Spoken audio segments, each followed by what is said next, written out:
여러분 안녕하십니까. 이번 시간에는 MRI 검사 모르고 검사하면 큰일 난다라는 주제로 말씀을 드리고자 합니다. 2021년도인가요? 경남의 한 병원에서 MRI 검사 도중에 60대 환자가 사망하는 안타까운 상황이 벌어졌었죠. 그 이유는 바로 이 산소통 때문이었습니다. 강력한 자기장 안에서 검사를 하던 환자가 이 산소통이 딸려감에 따라서 이제 사고가 있었던 거죠. 제가 알기로는 국내에서 사망 사고는 첫 번째로 알고 있습니다. 외국에서는 있었는데, 그래서 국내에서는 첫 번째 안타까운 사망 사고가 벌어졌었죠. 그래서 국내 언론뿐만 아니라 외국계 언론에서도 이 상황에 대해서 대서특필을 했었습니다. 그래서 우리가 안타까운 상황이 벌어졌지만 앞으로는 이러한 상황이 벌어지지 않게끔 안전장치가 더 필요할 것 같고, 그에 따른 안전교육 등이 더 활성화돼야 될 것으로 생각이 됩니다. MRI는 이렇게 대조도 불해능이 상당히 우수한 검사 중에 하나죠. 공과 분해능은 뭐 CT가 더 좋지만 대조도 분해에 있어서는 MRI가 월등히 우수합니다. 그래서 이러한 티슈뿐만이 아니라 이러한 연부 조직뿐만 아니라 이러한 혈관 검사를 검사하는 데 능하죠. 물론 CT도 마찬가지지만 이건 이제 MRI 검사에서 조영제를 투입하지 않고 TOF MR 검사를 인해서 이제 MR 검사를 한 거고요. 여기 보면 이제 애뉴리즘이 보이게 되는데 여기 A컴 쪽에 이제 애뉴리즘이 보입니다. 이렇게 조직 검사뿐만 아니라 혈관 검사를 할 수 있는 대조도 분해능이 우수한 검사 방법이 바로 자기공명 영상입니다. 이렇게 우수한 영상의학적 검사의 방법임에도 불구하고 이 MRI 검사는 항상 리스크가 따르게 됩니다. 그 위험은 바로 강력한 마그네틱 필드 때문이죠. 이 강력한 자기장 때문에 항상 위험에 노출되어 있다라고 생각을 하시면 되겠습니다.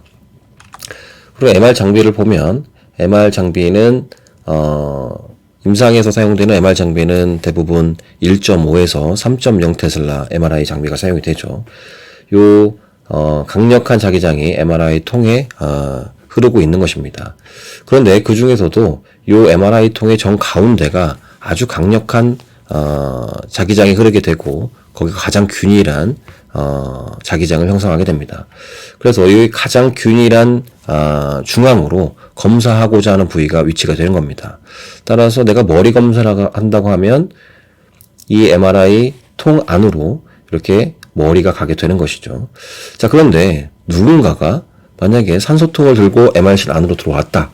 그러면 미사일 이펙트에 의해서 이 산소통이 저 MRI 통, 보호 안으로 딸려가게 됩니다. 그럼 만약에 머리 검사를 하고 있으면 머리에 직격탄을 맞게 되는 것이죠. 그래서 이러한 산소통뿐만이 아니라 금속으로 되어 있던 모든 물질은 아주 이 강력한 자기장에 딸려가는 그러한 현상을 일으키게 됩니다.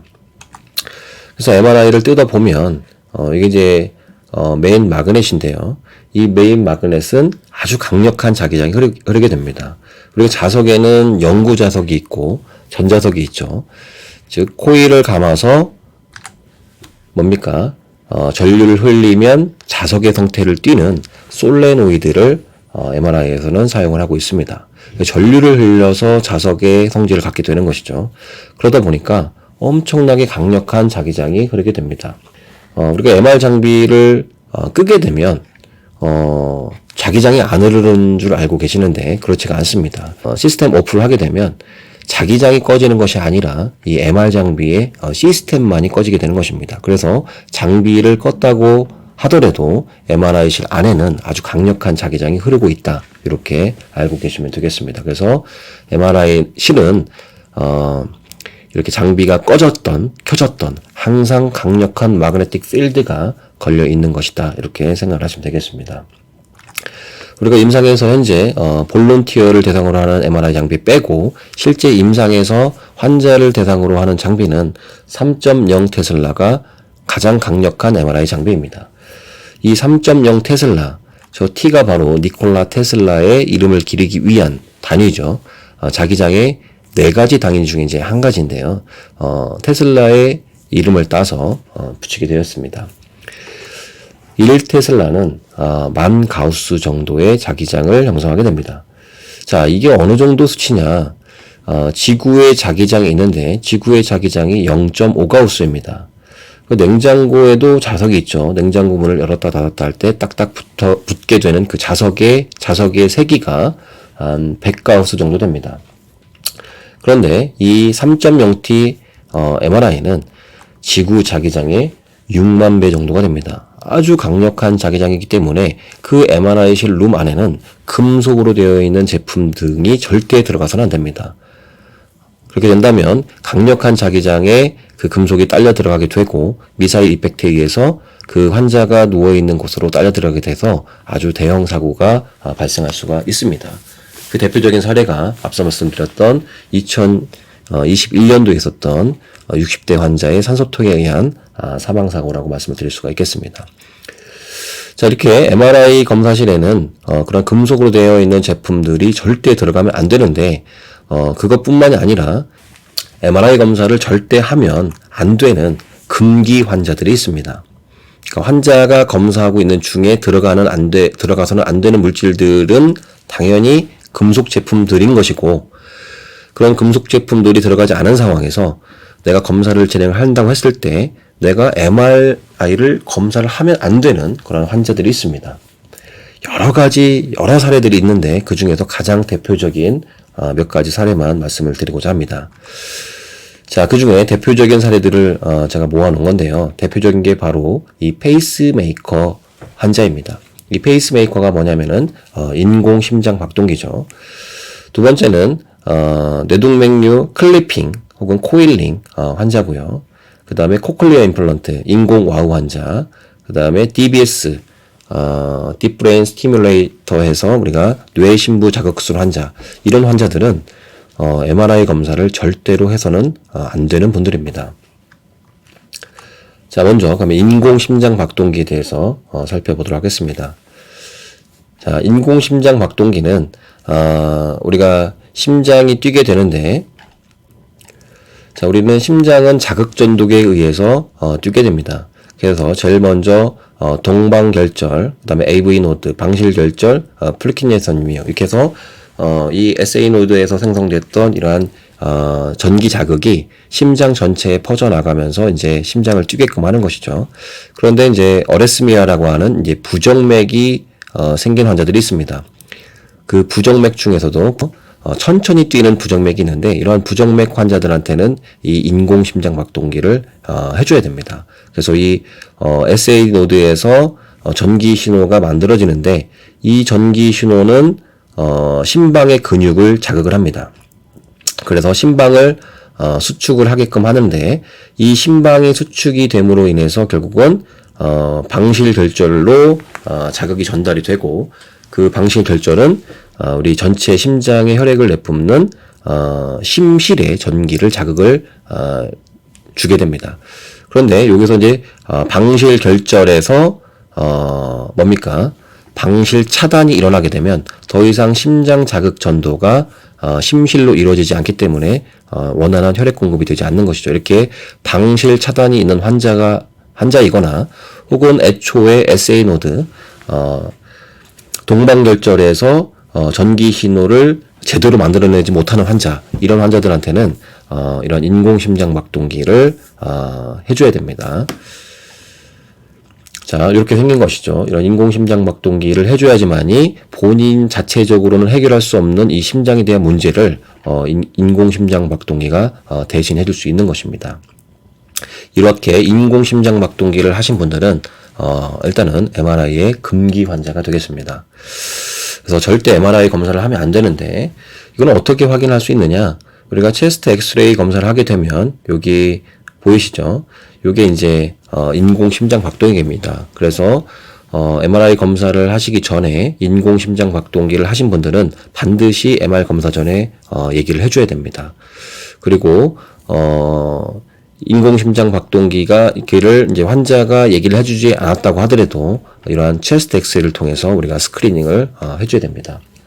최근에는 검사가 가능한 인공심장 박동기도 나오고 있습니다. 그래서 체스트 엑스레이를 검사를 하면 이 엑스레이 검사에서 이 페이스메이커의 시리얼 넘버와 그 다음에 타입이 나오게 됩니다. 그래서 일부 회사에서는 이 시리얼 넘버를 치게 되면은 검사가 가능한 페이스메이커인지도 안내를 해주고 있고요. 혹은 그렇게 시리얼 넘버를 치지 않는다고 하더라도 관련 회사 홈페이지에 들어가면 관련 자료들을 게시를 해놔서 이게 검사가 가능한지 안 가능한지의 여부를 판단을 할 수 있게끔 해주게 됩니다. 만약에 인공심장박동기가 그러니까 검사가 가능한 인공심장박동기라고 하더라도 반드시 검사를 하면 되는 게 아니라 관련 업체가 와서 외부에서 인공심장박동기를 꺼주고 검사가 끝난 다음에는 다시 재수정을 해줘야 됩니다. 그래서 무턱대고 검사가 가능한 인공심장박동기다 해서 검사를 하면 되는 것이 아니라 반드시 주치의와 그 다음에 관련 업체의 상의를 통해서 검사가 이루어져야 된다. 이렇게 말씀을 드릴 수가 있겠습니다. 두 번째는 바로 뇌동맥류 클리핑과 코일링 환자입니다. 우리가 애뉴리즘이라고 하는 뇌동맥류는 뭐냐면 혈관이 풍선처럼 부풀어 오르는 환자를 얘기합니다.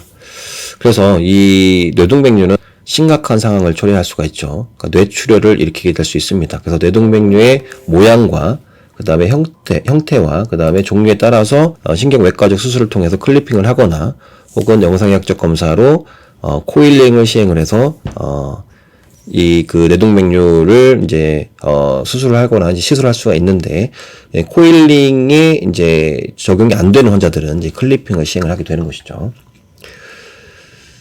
자, 그래서 앞서 보여드렸던 이 영상에서 여기 지금 A컴 쪽에 이렇게 풍선처럼 부풀어 오르는 이것이 바로 뇌동맥류입니다. 이 뇌동맥류는 가만히 두게 되면 언제 어떻게 출혈을 일으킬 수도 있기 때문에 반드시 치료를 해줘야 되는 그러한 질환 중에 하나죠. 자, 그 중에서 이제 첫 번째 사례가 뭐냐면 이렇게 외과적 수술에 의해서 애뉴리즘 내 쪽에 클리핑을 통해서 더 이상 이 혈액이 이 애뉴리즘 쪽으로 뇌동맥 쪽으로 흘러들어가지 않게끔 해서 더 이상 부풀어 오름을 방지하는 시술이 있습니다. 이걸 우리가 애뉴리즘 클리핑이라고 얘기를 하죠. 클립을 찝었다 그래서 애뉴리즘 클리핑이라고 합니다. 그래서 애뉴리즘 넥을 갖다가 이렇게 클립을 해서 더 이상 혈액이 공급되지 않게끔 하는 시술 방법이죠. 지금 현재 이렇게 뇌동맥류 결찰수를 하는 사진입니다. 이렇게 애뉴리즘이 풍선처럼 부풀어 오는 것을 클립을 통해서 찝어지고 있는 그런 서지컬 프로세스의 사진입니다. 자, 어쨌든 이렇게 뇌동맥류 클리핑을 한 환자는 MRI의 금기 환자입니다. 절대로 해서는 안 되는 금기 환자가 되겠습니다. 또 하나는 클리핑 말고 대퇴동맥 피머럴 아테리를 펑처를 해서 헤드헌터 카테터를 올려서 뭡니까? 그 애뉴리즘 부위를 찾아내서 코일을 삽입해서 메꿔주는 시술을 할 수 있습니다. 이걸 갖다 우리가 뇌동맥류 코일이라고 하는데 이 코일 환자도